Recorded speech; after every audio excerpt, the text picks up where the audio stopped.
शासन चलता था। लेकिन आज के इस वीडियो में हम लोग क्या किसके बारे में देखेंगे दोस्तों, मगध। क्या दोस्तों, मगध साम्राज्य के बारे में, यानी कि मगध का उत्कर्ष कैसे हुआ।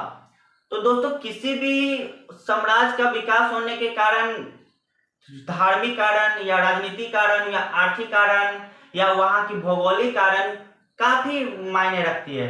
तो सबसे पहले यहाँ देखते हैं कि मगध के विकास में यहाँ के आर्थिक कारण काफी मायने रखी है। क्या दोस्तों, आर्थिक कारण यहाँ काफी मायने रखी है। उसमें से भी हम लोग देखते हैं कि यहाँ पर क्या हुई थी। आर्थिक कारण में हम लोग देखते थे कि 6वीं शताब्दी आते आते तक यहाँ तक लोहे की खोज हो गई थी। क्या दोस्तों, लोहे की खोज हो गई थी।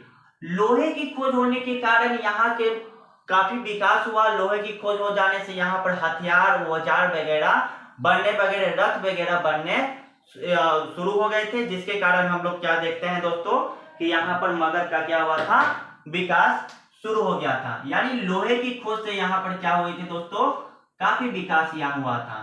दूसरा हम लोग देखते हैं कि यहाँ की जो भूमि थी, जो बिहार की भूमि थी, यानी मगध की जो भूमि थी, वो काफी उपजाऊ भूमि थी।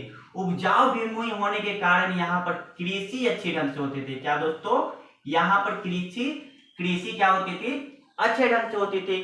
कृषि इतनी होती थी कि यहाँ पर हम लोग को दूसरे से क्या करना पड़ता था, कृषि से व्यापार करना पड़ता था, जिससे हमें क्या मिलती थी, आय मिलती थी। यानी हमारे पास अधिशेष यानी क्या थी, कृषि थी। क्योंकि यहाँ की जो मिट्टी काफी क्या थी, उपजाऊ थी। यहाँ पर मिट्टी जो जलोढ़ मिट्टी पाई जाती थी, जो काफी क्या होती है, उपजाऊ होती है। तीसरा हम लोग देखते हैं कि उपजाऊ अच्छी होती थी तो हमारे पास क्या होता था, अच्छी उत्पादन होता था। उत्पादन का हमारे पास ढेर था, उत्पादन हमारे पास अच्छी किस्म होती थी। तो हम लोग आर्थिक कारण में देखेंगे, लोहे की खोज के कारण, उपजाऊ भूमि के कारण, अच्छे उत्पादन के कारण क्या हुई थी, मगध का क्या हुआ था दोस्तों, विकास हुआ। ये तो हम लोग ने आर्थिक कारण देखा।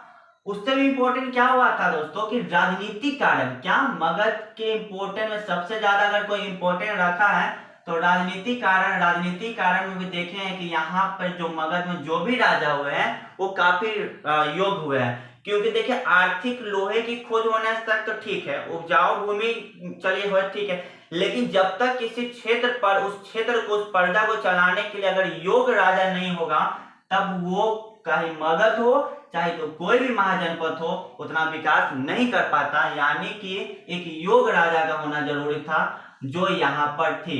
योग्य राजा में से भी हम लोग सबसे देखते हैं कि हर्यक वंश था। क्या दोस्तों, हर्यक वंश। क्या दोस्तों, हर्यक वंश, नंद वंश,